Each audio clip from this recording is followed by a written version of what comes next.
কি একটা অবস্থা সৃষ্টি হয়েছে বর্তমান সময়ে। ছাত্ররা আইন হাতে তুলে নিচ্ছেন, শুধু তুলে নিচ্ছেনই না, হত্যার সাথে সরাসরি জড়িয়ে পড়ছেন। তোফাজ্জল নামে একজন মানসিক রোগীকে তারা মৃত্যুর আগে ভাত খাওয়ালেন, ভিডিও করলেন, ছবি তুললেন, তারপর পিটিয়ে মারলেন। এমন বর্বরতা ৭১-এ পাক হানাদার বাহিনীর বর্বরতাকেও যেন হার মানায়। এটা যেন আয়নাঘরের বর্বরতাকেও হার মানায়। অনেকের মতে এটা হারুন আঙ্কেলের সেই বাতের হোটেলের গল্পকেও যেন তারা হার মানিয়েছেন।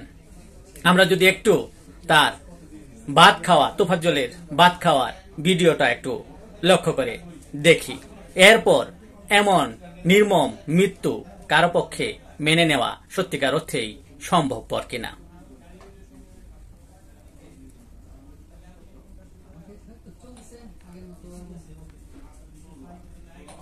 অন্যদিকে জাহাঙ্গীরনগর বিশ্ববিদ্যালয়ে ঠিক একই ঘটনা।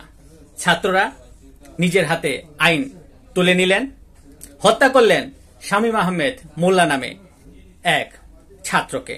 তারা পিটিয়ে মারলেন। জখম অবস্থায় তাকে হাসপাতালে নেওয়ার পর মৃত ঘোষণা করা হয়। আর এই ঘটনাকে কেন্দ্র করে জাহাঙ্গীরনগর বিশ্ববিদ্যালয়ে উত্তপ্ত অবস্থা বিরাজ করছে বিচারের দাবিতে।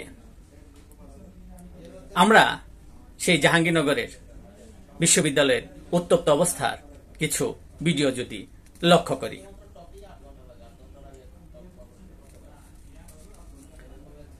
অন্যদিকে বৈষম্য বিরোধী ছাত্র আন্দোলনের যারা সরাসরি যুক্ত হয়েছেন এবং যারা গুলিবিদ্ধ হয়েছেন তাদের প্রতি অবিচার করা হচ্ছে বলেও তারা আন্দোলনে মাঠে নেমেছে, প্রতিবাদে মাঠে নেমেছেন যে তারা সুচিকিৎসা পাচ্ছেন না। তারা প্রধান উপদেষ্টার বাসায় তথা বাসার সামনে যাওয়ার ও পদক্ষেপ নিয়েছেন তাদের দাবি আদায়ের লক্ষ্যে।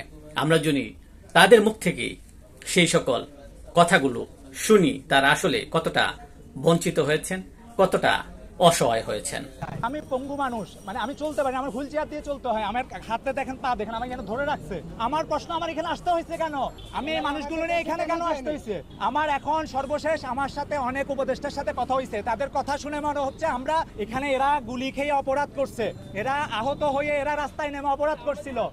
এভাবে প্রতিনিয়ত বিচারের বাণী যেন কাটছে, সুবিচার পাচ্ছে না অসহায় মানুষগুলো।